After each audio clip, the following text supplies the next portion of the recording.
gacha games like Genshin Impact, whenever a new character releases, it's to be expected that not everyone will care for them. Be it character design, battle style, or even their lore and personality, you can't please everyone. However, once in a blue moon, or Crimson Moon, I guess, a character comes out that is simply universally loved. You would genuinely think it was illegal to dislike that character, and honestly, it should be.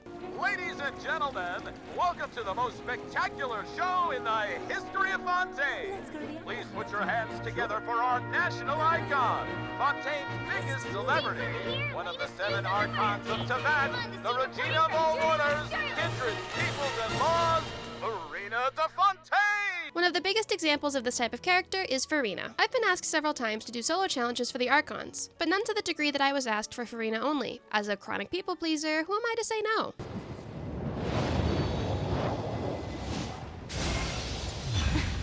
Why are you just standing there with your mouth gaping? You must be stunned and at a loss for words. Understandable. It is I, after all. Fontaine's most beloved star, Furina. I'm on a very tight schedule, so you're lucky to even get an appointment with me.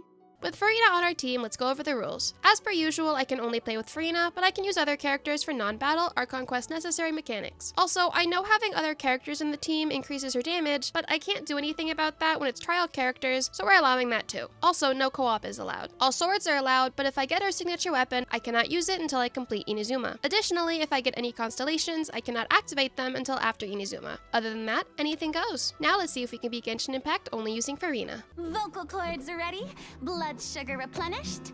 Let the show begin! We head to Amber's domain first, and I am quickly reminded why short female characters are much harder to do solo runs with.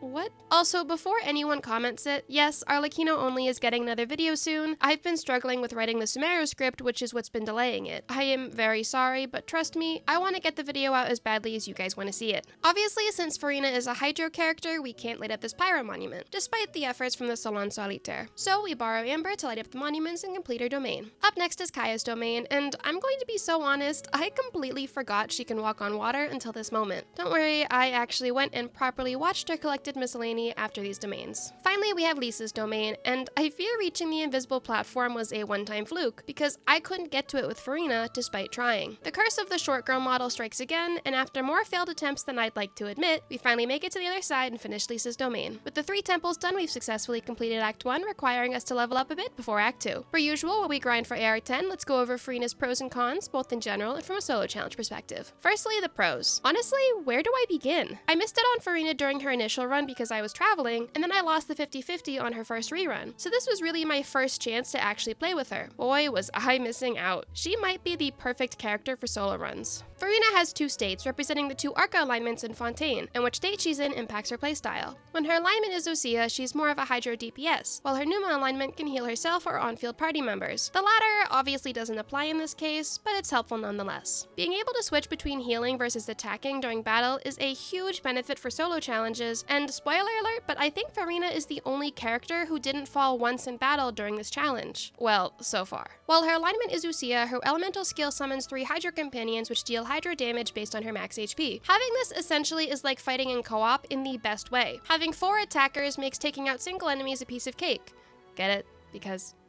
Not to mention, it's also great with mobs of enemies and enemies that are on a platform. The only downside to this is they drain Furina's HP when it's over 50% to increase attack damage. But even that really isn't a downside when she can just switch to Numa and heal up as needed. Speaking of that, it took way too long for me to realize the smart way of fighting is to make sure Furina's HP stays above 50% as much as possible. But I promise before the end of this video, I did realize and I corrected my playstyle. I know, shocking, I am actually learning. Additionally, as a sword user, she can actually do physical damage, somewhat, and she can break rocks, which, after doing so many Catalyst runs, was refreshing. Plus, she generally scales off of HP, which is superior in early game, and is one of the easiest types of characters to build since you can just kind of throw HP artifacts on them and still get decent results. While she may not have an ability that allows faster movement or reaching higher places like previous challenge characters, she has one that honestly made this challenge immensely more fun and far less stressful in early game with low stamina. While her Hydro companions, be it the Salon Solitaire members or the Singer of Many Waters, are are on the field, Furina is able to walk on water. Her elemental burst will also increase attack damage or healing when HP is lost or gained. As long as her elemental skill is active, and I'm paying attention to not let her HP bar get below 50, it guarantees constantly accruing fanfare. To be fair, like I mentioned earlier, I didn't exactly realize this immediately, but I did realize eventually, so bear with me in the beginning. That's really why I do these challenges. It's easier to figure out playstyles when it's early game versus end game.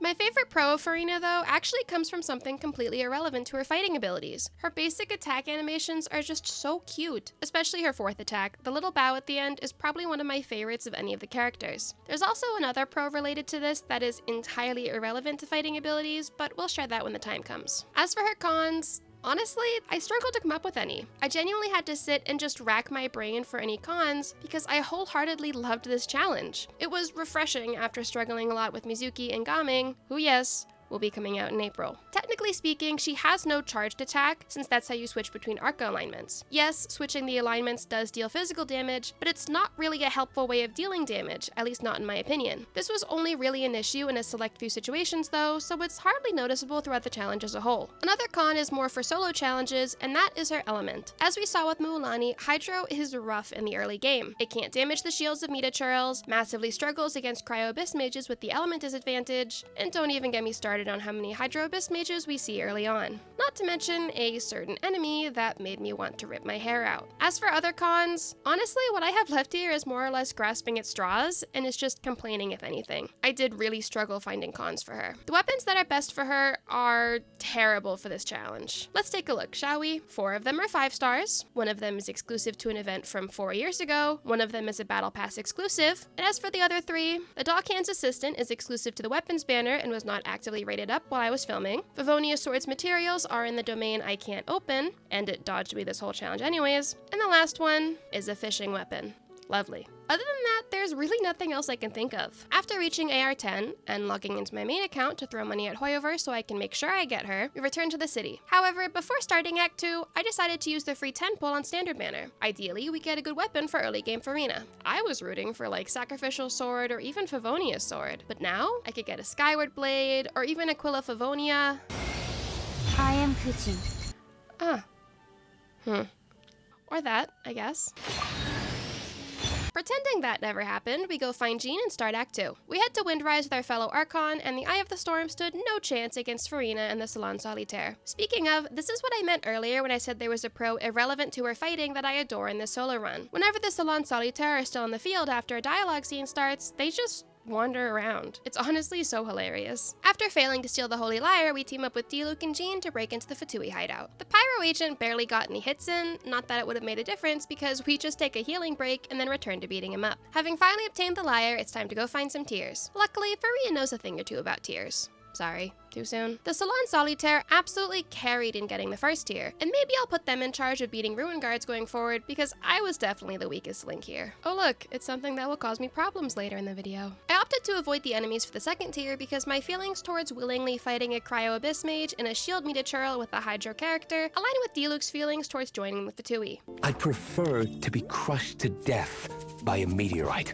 For the third tier, we per usual ignore the Eye of the Storm and head inside the domain. I've shown this domain plenty of times, but what I really wanted to show is the fact I actually got every single chest this time. Someone pointed out in my Mizuki video that I missed the chest after fighting the Pyro Mage, and honestly, I didn't even notice until that comment. So now I will make every effort to not miss chests. Will I still miss them? Probably, but I'll try my best not to. We finish Act 2, so now it's time for my specialty of finding the most inefficient ways imaginable to level up. Later that same evening. After wasting an unspeakable amount of time to avoid putting myself to sleep by running the same domain 50 times, we reach AR 18, so it's time to return to Dawn Winery to begin Act 3. With the rain, I had a feeling I would potentially have a bad time if I didn't do this right. So, to avoid misery, to the best of my ability anyway, I made sure to take down the Cryo Hilly Trail first, and then handled the Abyss Mage. The rain ended up working in my favor this time, but to be fair, the Salon Solitaire allowed me to avoid getting too close to the Cryo Flowers, which definitely made a difference. Our next obstacle was the Shield Meta Churl, and yeah, it went about how I expected it to go.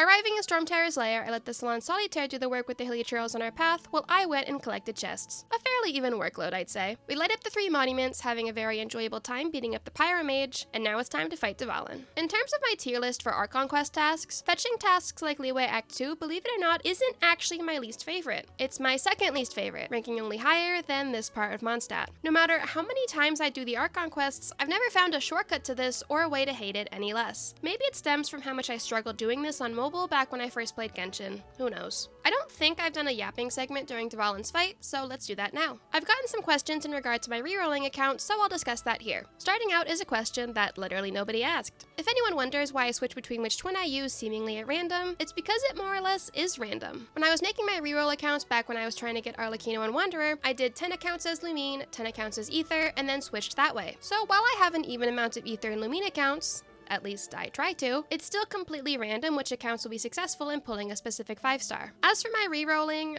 honestly, I use a VPN or just wait 24 to 72 hours to get around the too many requests that tend to happen when logging into too many accounts. Unfortunately, this sometimes results in my accounts getting soft locked pretty randomly. It's only happened a couple of times though, so it's not too problematic. I spent a humbling amount of time making the accounts myself, since I didn't want to violate any terms of service. Hopefully that answers any questions, and as for more specific details, well, I don't want to get in trouble if I was violating anything, and I found the tutorial on Reddit, so that would probably be your best bet. This is also why I have the Firstborn Fire Sprite on these accounts. I made most of them back in March of April of last year, and made sure to log in during the anniversary events to obtain the Primo Gems. Back to the challenge at hand, we defeat Dvalin in 1 round, take a bow for our success, and return to the city to wrap up Act 3, completing the Mondstadt Archon quest.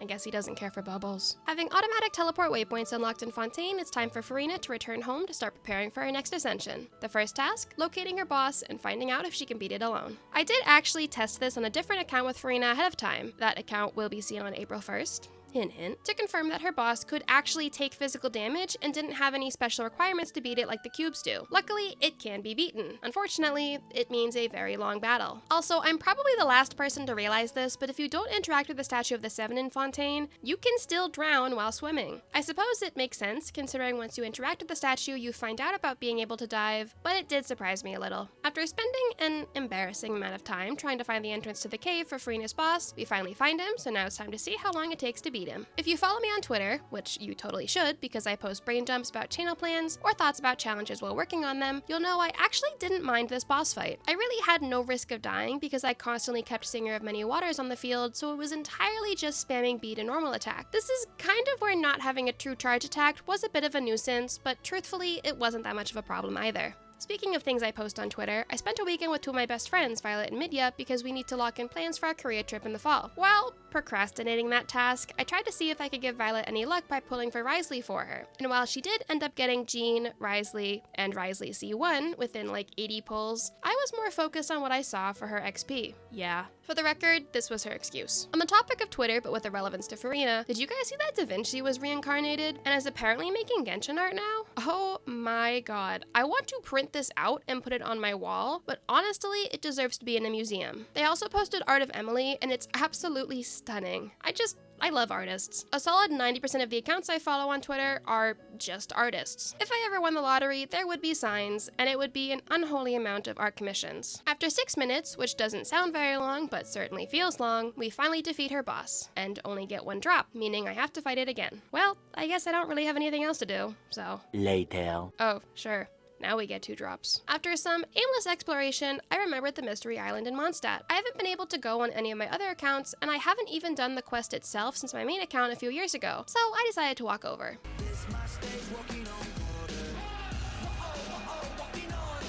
Unfortunately, I realized too late that I can't even complete the mission here since it requires Animo, so while I do get a couple of chests, in exchange, I am cursed with the quest sitting unfinished in my quest box. Oh well.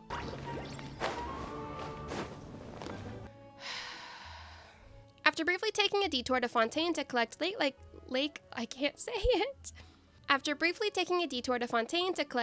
lilies for Furina, we return to Mondstadt to start Diluc's story quest. Did I necessarily have to finish the story quest? no. But it's a way to get experience points that doesn't require repeating the same domain for hours straight, so it's the lesser of two evils, I suppose. The final part of Diluc's story quest is debatably more annoying than the domain, since it's pretty much every enemy we struggle with that's introduced this early in the game. For our first enemy, we have to deal with a Cryo Abyss Mage, and for the second round of enemies, we get Cryo Hilichurls, and everyone's least favorite, the Hydro Abyss Mage. Well, that wasn't particularly enjoyable, but Furina bowing at the end made it all worthwhile. With that, we complete Diluc's story quest, and after a bit of exploration in Mondstadt and Liyue to complete missions in the handbook, we're still a ways from AR-23. That means it's time to break out the big guns.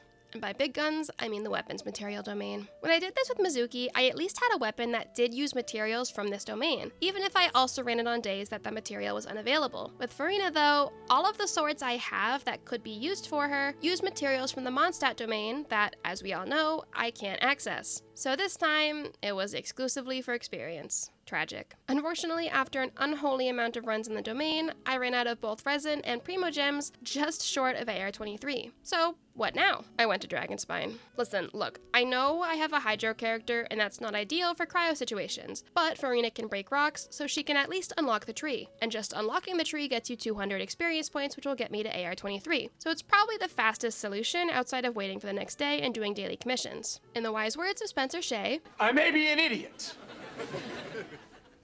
but I'm not stupid. So I avoid the Vitui agents and make a beeline for the tree. I really had no idea what to expect from this fight with the Liyue, but in a rare turn of events from my usual challenge video suffering, I had no problems with it. So I unlocked the tree and hit AR-23. We arrive in Liyue to start Wait, why didn't the dialogue trigger?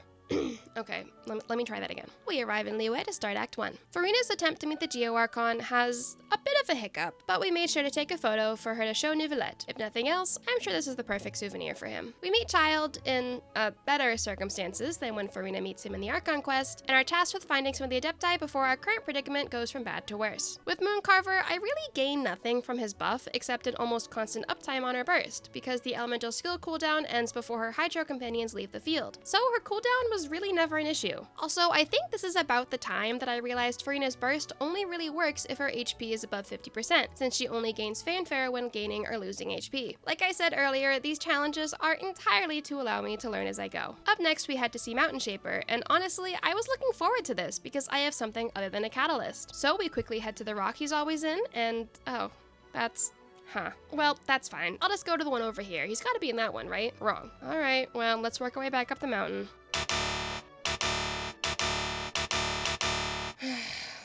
Okay, well, now I'm just confused. The literal only rocks left are outside of the quest zone, but honestly, knowing Genshin, I should have just checked here first.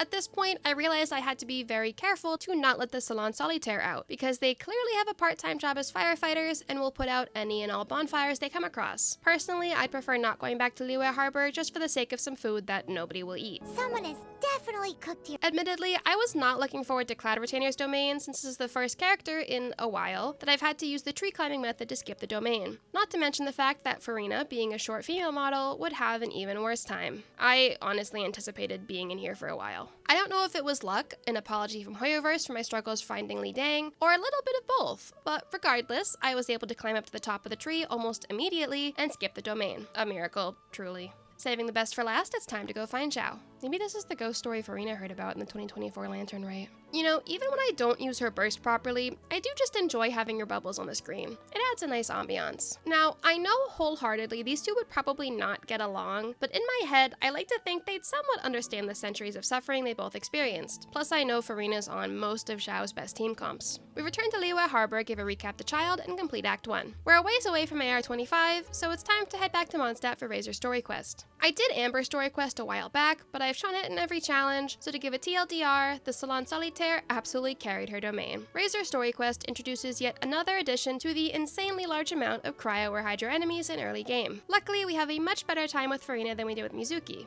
though that bar is pretty low. Fighting Andreas consisted mainly of me letting the Salon Solitaire do most of the work, and me doing the best to dodge when necessary. Not that I did a great job of that, but at least I had the Singer of Many Waters to heal and compensate for my inability to dodge. I may have improved at some things, but not everything. With Razor's story quest complete, we finished all the non-Archon quest prerequisites for the Dainsleif Quests. Unfortunately, that means I don't really have much else to do until reaching AR-25.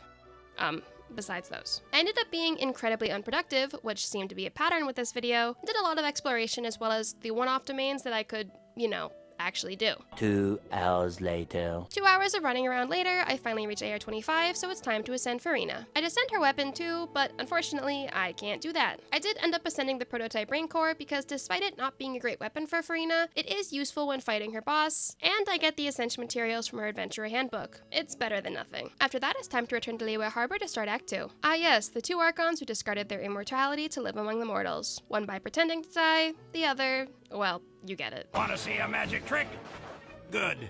Abracadabra! Skipping ahead to the teapot, because the last time I included the perfume making scene, my retention dipped during the entire duration, we have a pretty awful time with the cryo slimes. I also found out the Salon Solitaire doesn't attack the spiders, which is understandable to be honest. I don't like attacking them either, because that means I have to get close enough to attack them. I think this teapot domain was the closest we got to dying so far in this challenge. Eventually, we're able to take out the last of the slimes, heal up a bit, and obtain the cleansing bell. After fighting several rounds of treasure hoarders at the ballista, disappointing Chi-Chi, and meeting Baishu, we have dinner with Zhongli and wrap up Act 2. With that, I also wrapped up this day of filming, leaving grinding for AR 28 to tomorrow. The next day. A new day upon us, I tackle my daily commissions, do some domain runs, and then head to the Ascension domain. Wow, I love being flashbanged by completing the domain. Actually, on second thought, that was the perfect ending to this domain. Still quite a ways from AR 28, I opted to head to Fontaine to be somewhat productive with my resin usage and run Furina's talent domain. I was away from home for this weekend, touching grass, surprisingly, so once I did return, I had a few days worth of daily commissions, a lot more exploration, and enough domain runs to probably crown all of our talents, which helped us reach AR 28, all without doing Lisa's story quest.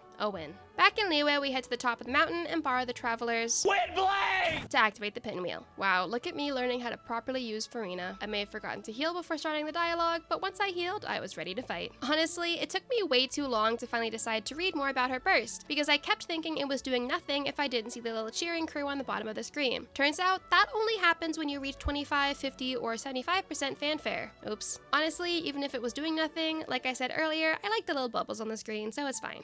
After talking to Kuching, we head down to collect ingredients for Paimon's experiment, and unfortunately the first ingredient comes from a Hydro Slime, so there's not really much we can do. Not to mention these mosquito things shooting electro at us the entire time. This was actually sort of a con that I kind of ignored because it didn't seem all that important. Furina seems to have a lot less interruption resistance when it comes to being frozen or electrocharged. Maybe it'll be a problem later in the challenge, who knows. Does Furina's burst clear the screen off, or was that convenient timing? We take out the treasure hoarders, collect our extra sweet flowers, which more resembles the option you ignore unless you want to fight Whopper flowers, and head up to the Jade Chamber to meet Ningguang. Ah yes, 2 characters with absolutely peak designs. So nice to look at.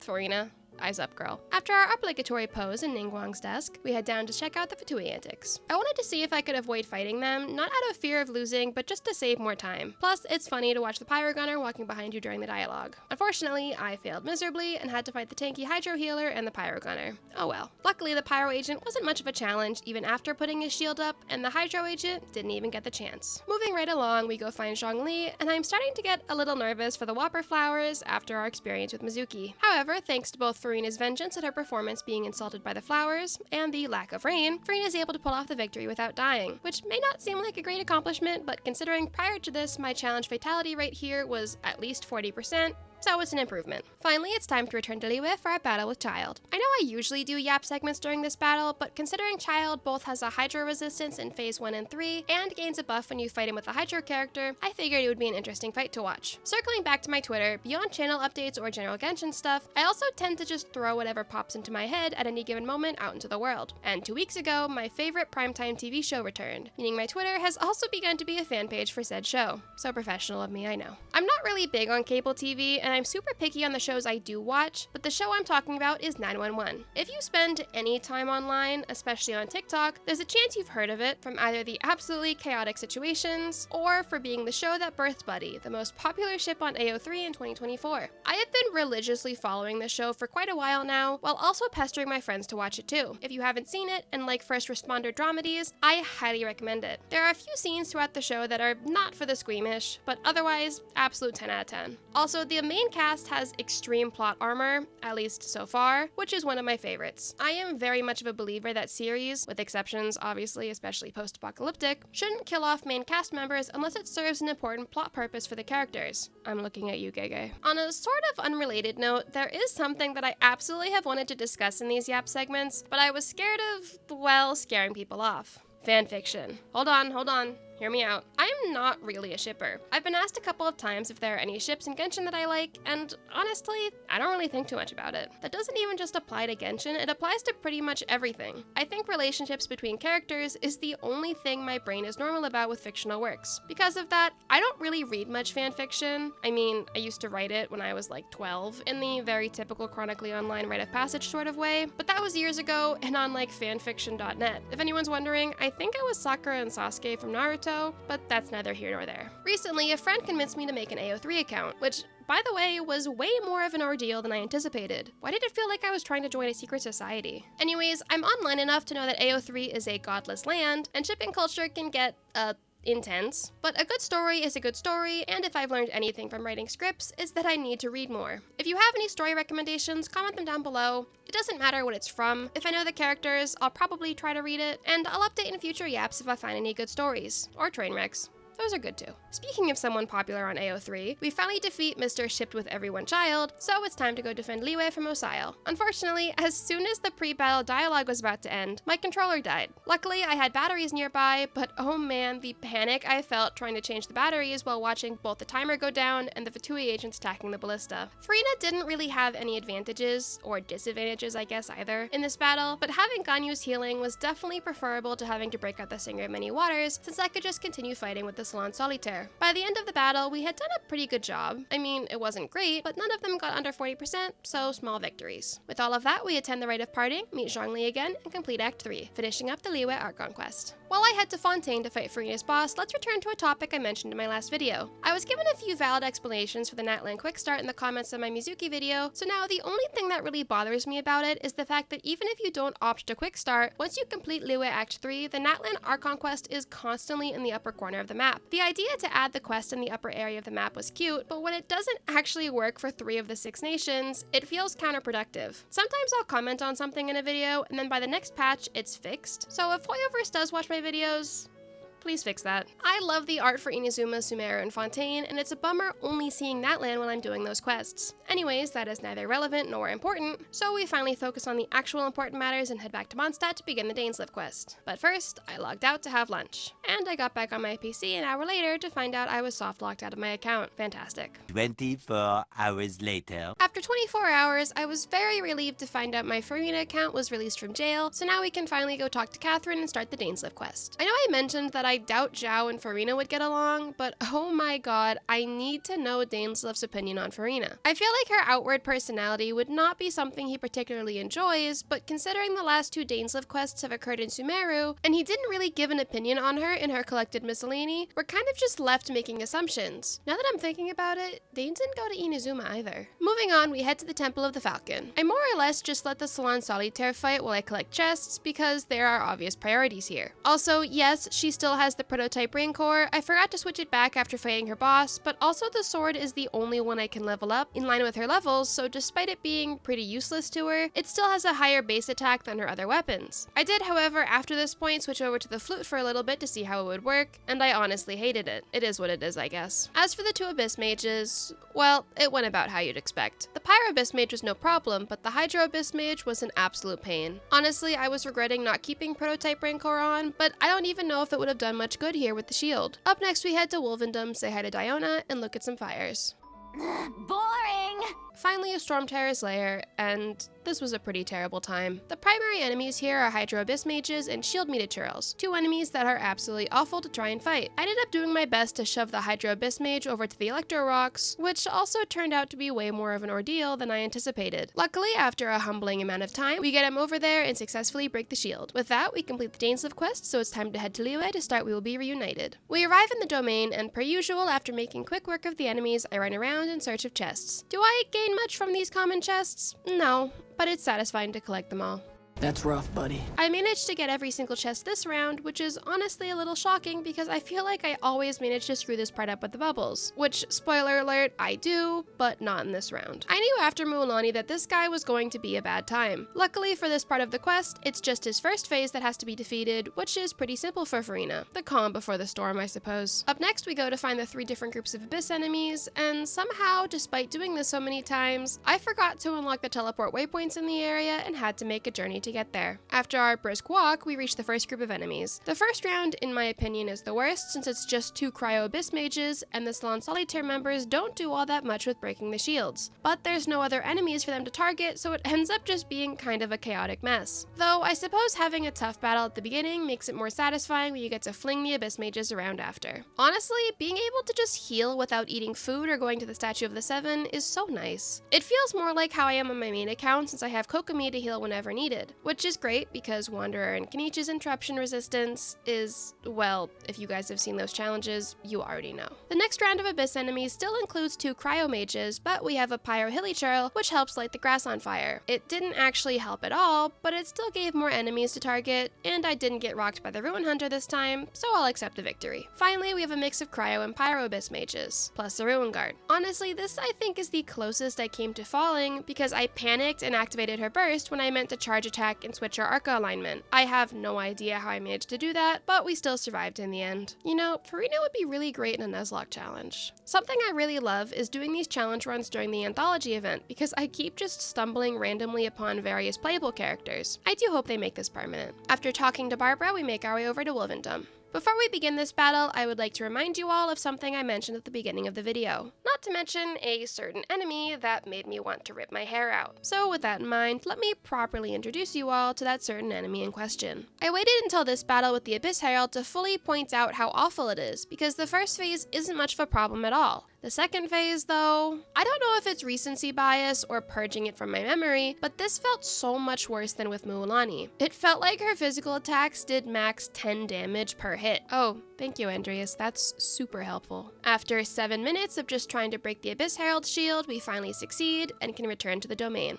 My streak of not getting caught by the bubbles ended with Furina, and I failed to get down to the bottom not once, but twice. On the third try, I did get the chests though, so I guess it could have been worse. Since the Abyss Herald wasted my time earlier, I decided to repay him by just letting him run around, well, spin around I guess, while I healed up. Priorities, you know? With that, we complete We Will Be Reunited, but we aren't heading to Inazuma quite yet. So remember earlier when I discussed the lack of options for Furina's weapons? Yeah, well, now it's time for us to get her best free-to-play weapon. Unfortunately, to unlock fishing, you have to complete a teapot to call home. I would totally show this quest, but literally nothing happens. There's not a single battle, and we don't even leave Liyue Harbor. We just follow Yanfei around. The most interesting part of this quest is the fact that Shito randomly has a different voice actor. Why, hello there, honored customers. That's it. That's the quest. Luckily, we don't have to finish the second part of the quest, so we return to Mondstadt to find Nantuck, probably unrelated to the island, and unlock fishing. Alright, so I had Game 8 open during all of this, so I knew exactly what fish I needed, where to find them, and how many of each I needed to catch. Step 1 is getting the baits. Well, actually, the real step 1 is collecting enough of these pink fish to buy the bait recipes, but minor details. Unfortunately, even after obtaining the recipes for the bait, I didn't have the materials from Sumeru or Fontaine to even craft the bait. Luckily, the trees in Fontaine make it easy to find enough of these, not oranges, but the materials needed for the bait from Sumeru was a little trickier to track down. Eventually though, we find enough, so we make the bait and step 1 is complete. Now it's time to do some fishing. Jelly, lelly, lelly, jelly, jelly, lelly, lelly, jelly is the jelly fishing song.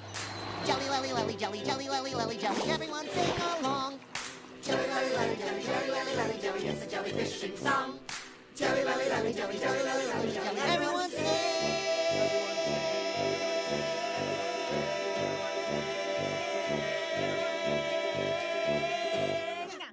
Everyone sang along. Well, I absolutely hated that. However, we finally have a good weapon for her, so now it's time to level up to... Oh, turns out it needs drops from those Hydro eyeball things. Cool. Honestly, I think I'd be immensely bitter if I spent all that time fishing for this weapon just to turn around and get her signature weapon, so we're sticking with this. Plus, it's incredibly entertaining for an Archon to beat enemies with a literal pipe. After farming to both level up her weapon and her talents, I finally decide to head to Liyue Harbor to start the Inazuma prologue quest. We have a lovely stroll across the water to get to Guyanstone Forest, and this time, there's no need to avoid the enemies since we're properly leveled. which feels like it shouldn't be something to brag about, but listen, I take my victories where I can. Plus, any enemies we do come across were taken out by the Salon Solitaire, so there was really no extra effort on my part. We did have some trouble climbing onto the Alcor, but that's unimportant. Fast forward through 2 rounds of fighting with not Furina, we follow Kazuha to fight some slimes, get some Inazuma lore, and then repeat. It feels like they really put most of the fights in Inazuma during the half-hour-long prologue. Mulanni still ranks fastest for beating Faye the Flyer, but Furina had no problems with him either. With the prologue complete, we returned to Liyue Harbor to begin Act 1. Admittedly, I was very tempted to try walking to Inazuma. I thought it'd be pretty funny to see how long it takes until I get teleported back. However, as you all have seen already, I did plenty of time wasting throughout this challenge, so let's try to at least speedrun Inazuma. We arrive in Rito, and, well, you all know what happens here. Let's fast forward to the transport balloon. After a rough time at this with Mizuki, Furina was a breath of fresh air and really had no problems. Well, minus the fact that I literally ran the wrong way, but that's not Furina's fault. We complete some missions for Ayaka and Toma, including this entertaining short battle with the treasure hoarders, and it's time to head up to the shrine. Now, in any other situation, I would have just skipped over this, but I was dying to test out something that I saw online that the Salon Solitaire can do: solve puzzles.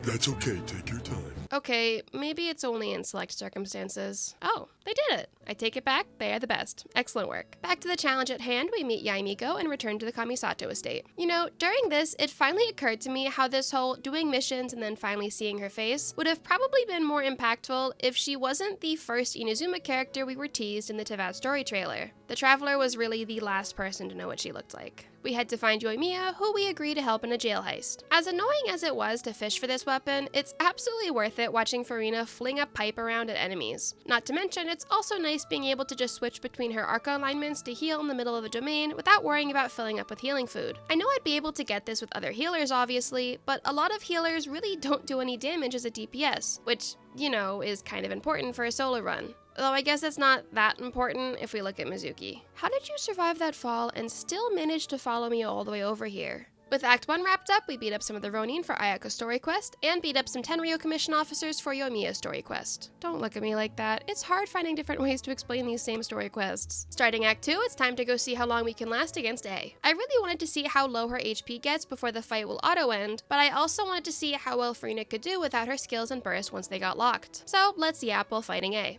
Despite struggling finding ways to summarize these same sections of the Archon quest in ways that are different but also entertaining, I do think I prefer the challenges being in 2-part episodes versus an episode for each nation. Last week I was making a rough video plan between now and October, which obviously is not set in stone considering I'll want to do solo runs with the really cool new characters as they release. And honestly, making the challenges 2 parts makes it easier to release new challenges while sticking to an upload schedule that I'm happy with. If anything, I just want to get a little faster with script writing because it seems to be the thing that takes the most time for me. Once I write my script and do my voiceover, it takes me maybe 1 or 2 days of work to completely edit the video. But script writing alone can take me upwards of a week depending on how long it is. I just have to remind myself sometimes that I only started doing this in July, so I'm not going to be perfect and super fast right from the start. Considering it took me like a month to edit my first video, which was, 20 minutes long, to now editing hour-long videos in 2 weeks or less, I'd say I'm getting pretty good at it. Man, I even used healing food finally. Escaping to the Resistance, I was honestly most interested to see if the Salon Solitaire stood any chance with beating the archery demonstration. Admittedly, my expectations were low, but she probably had the best chance of any of the characters so far outside of the Catalysts.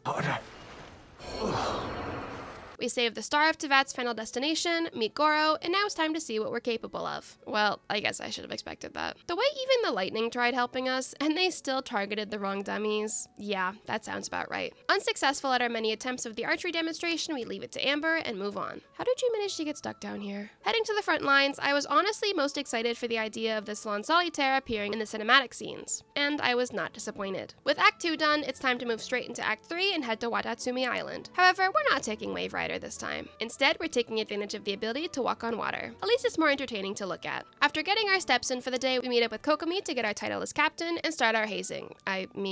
No, actually, that's exactly what I mean. We get sent to go fight Ronin alone, and then proceed to have them tell us, no, it's too dangerous alone for the next round of enemies, after they accept us as captain. Anyways, because Furina is the best Archon, obviously, she had no trouble with any of the Ronin, and after a black screen tells us we spent a few days bonding with the crew we never see again, it's time to go investigate the ruins, which also marks another can't do for Furina. Unfortunately, since the fight with the Law Trail triggers as soon as the 3 monuments are lit up, I didn't have a chance to remove Lisa from my party before the fight, which was primarily why I added provided the exception in regards to party members on the team being okay in select situations. Taking down the Lotro was a piece of cake, so we returned to Watatsumi Island to find out about the delusions. Don't worry, Tepe, I got you. I'll just leave Singer at Many Waters here. See, all good, Tepe actually lived, you guys. More importantly, it's time for the Delusion Factory. This time went much better compared to Mizuki, and honestly my only real concern was the Hydro boss at the end of the domain. It's been a solid few weeks, so now I think is a good time for me to ask for everyone's opinions on the insane lore drops and general new stuff we've gotten teased from Genshin. And, of course, share my unsolicited thoughts. That is why you guys stick around, right? I mean, it's certainly not for my top tier gameplay. Anyways, let's start with the most recent thing, which is the 5.5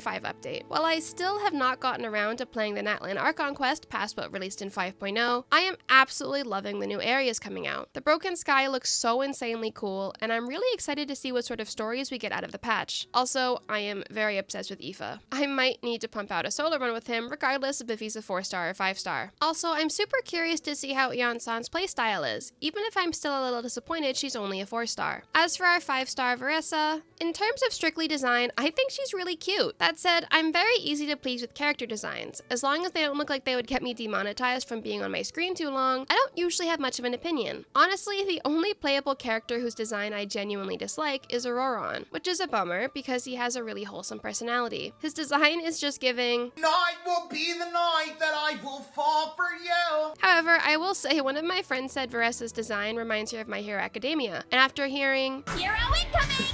I can't help but see exactly that. Oh well, they can't all be Fontaine Peak. In terms of lore drops, Hoyoverse is actually insane for dropping that website with the Moon Sisters on a random Sunday evening. I was absolutely stunned. It's been such a long time since everyone was just theorizing about lore and genuinely excited to discuss the game, so it was really refreshing to see. I'm really interested to see what ends up coming out since nothing super intense seemed to be teased for 5.5, so I'm imagining it's sort of a prelude in order to drop the hints for a big reveal in 5.6 or something, probably with the next Dainsleif Quest. Personally, my favorite theories relate to both Child and Wanderer being super important because, of course, I love my best boys being the center of the universe, as they should be. Though with Piero and Capitano being from Conria, Dottore being essentially immortal by being around 400 years ago and just making copies of himself, Arlecchino being connected to the Crimson Moon, and now Child and Wanderer being theorized to play major roles in Teyvat lore, how did the Tsaritsa manage to collect all of them in one group? And where did the rest of the Harbingers fit in with it? I mean, obviously this all assumes the accuracy of the theories about Child being connected to the first Descender and Wanderer being the New Moon referenced. Though, from Ashes and New Moon Rises,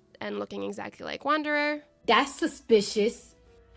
That's weird. But then again, like I said, I'm biased because nothing would make me happier than Child and Wanderer playing massive roles. Well, as long as they don't, die. I never skip the Scaramouche meeting, so after enjoying his speech, despite how many times I've heard it already, now it's time for the anti-Raiden Shogun training. Honestly, like I said, Mizuki only, I do think this has helped me with battling Raiden, but only because I've had to do the training itself so many times. By this point, I have a generally good idea of her attacks, so it makes things a lot easier. Unfortunately though, for Furina, round 2 of the anti-Raiden Shogun training is not ideal for her because of the shield materials. I was trying so hard to be cool here and do a bowing transition to light up the fireworks, and yet not only did it fail miserably, but it put me over the 5 AM mark, meaning I had to reset the clock and go me with Sayu again. I would say A for effort, but I didn't even get a cute shot out of it, so like C+ at best. Probably. We avoid getting caught in the first attempt, so now after a brief detour of meeting with Yaimiko, it's time to head with Gujo Sara to take on the Internal Affairs Head and company. Unfortunately, I realized while I was recording the voiceover that I completely skipped over writing anything for this part, and I already had enough yaps in the video, including for Signora and Raiden, so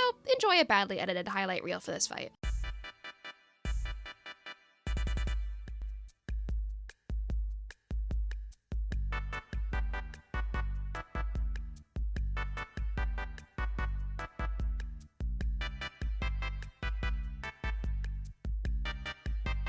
With that done, it's now time for our duel before the throne, and the yap I did actually write ahead of time. Whenever I'm thinking about yaps I want to do, I tend to just discuss whatever pops into my head at a given time. So what's in my head right now? Apartment living. As a city dweller, I live in an apartment, and I've probably had 4 neighbors move out over the winter. The first to move out was above me. I relished in the silence, I was able to record my voiceovers at any time of day, and I even got into a good sleep schedule. Unfortunately, that brief bliss has come to an end. So far, the upstairs neighbors have not fully moved in, and as such, are only making noise for a few hours at a time. But I fear that will change soon because they have 2 young children. Yay. I'm always somewhat aware, perhaps to a fault, of my own noise levels at any given time. I do my best to avoid being too loud, especially during the night. However, ever since the pandemic, I've started to realize I might be a minority there. Every single time I have new upstairs neighbors, it's a new guessing game of what incredibly loud hobby they have. One neighbor listened to EDM for 14 hours a day with the speaker on the floor. The next had children who played what sounded like rugby until 2 a.m. The most recent neighbor's child only was around every so often, but when she was, it was as if she was just running laps without stopping for hours. Honestly, I wish I had that level of energy. Speaking of no longer having energy, we managed to defeat Signora, even if it was a little dicey at times, and after our brief intermission of the Raiden Shogun's almightiness,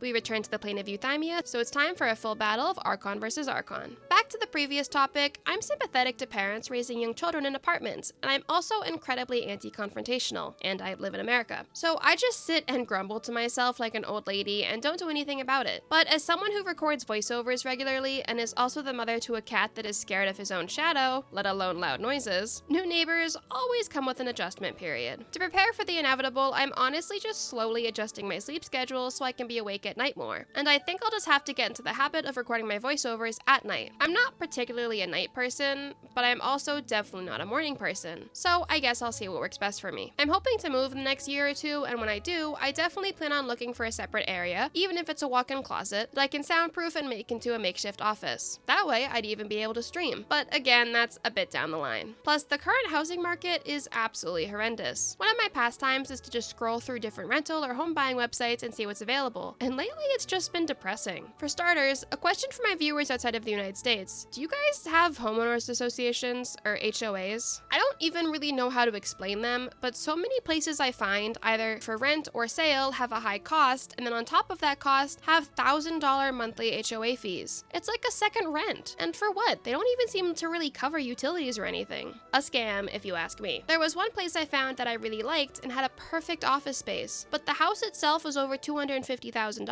which, mind you, it was a pretty small mobile home away from the city. So assuming you're like me and don't have that kind of money laying around, you need to get a mortgage and make monthly payments to that mortgage. That's fine, you do that anyways if you rent. So tell me why on top of the mortgage, you'd have to pay $1,200 a month in HOA fees. And it only listed water as a utility covered. So would I be paying $1,200 a month for water? Anyways, all that to say, I probably won't be streaming anytime soon unless my channel explodes and can help me finance a house. Also, if you're under the age of like 16, most of that probably went over your head, but just enjoy not having to worry about it right now. Successful at defeating her fellow Archon, we wrap up the Inazuma Archon quest. Time to head to the Chasm for the Dainsleif quest. And a terrible lineup of enemies. The first of the terrible enemies is the Black Serpent Knights. The two types we fight here are Hydro and Cryo, so Furina doesn't have much of an advantage. Plus, with the smaller spaces, it's difficult for a tactical retreat so Furina can heal. However, I'd rather face 12 of these at the same time as opposed to who we face next, the Abyss Herald. Again. This time, somehow worse than the first time. Honestly, I think my panic with this also came from fear of ending up outside of the fighting area and losing all my progress. Though, I don't know how much of this you would actually call progress.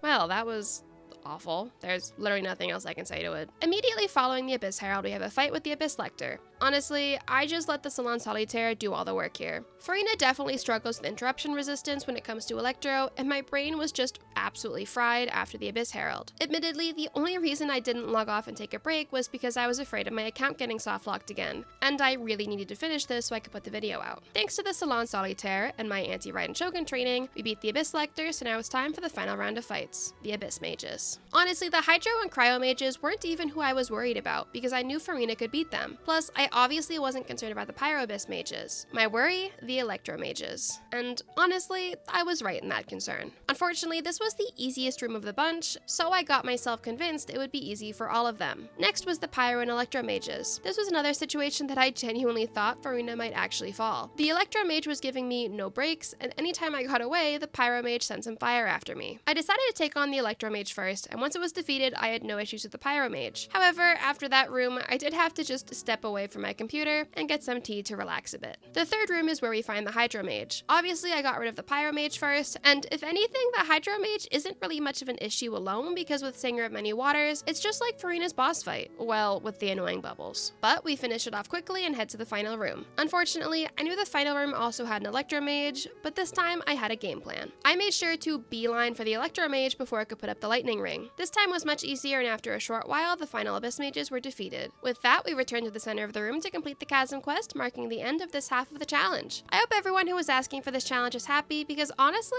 I certainly am, though my wallet might not be. If you stayed until the end of this video, comment a wave emoji or some sort of water emoji in honor of our beloved Hydro Archon. A special shout out to my channel members, and if you're new here, be sure to like and subscribe as well as hit the bell so you never miss an upload. Until next time!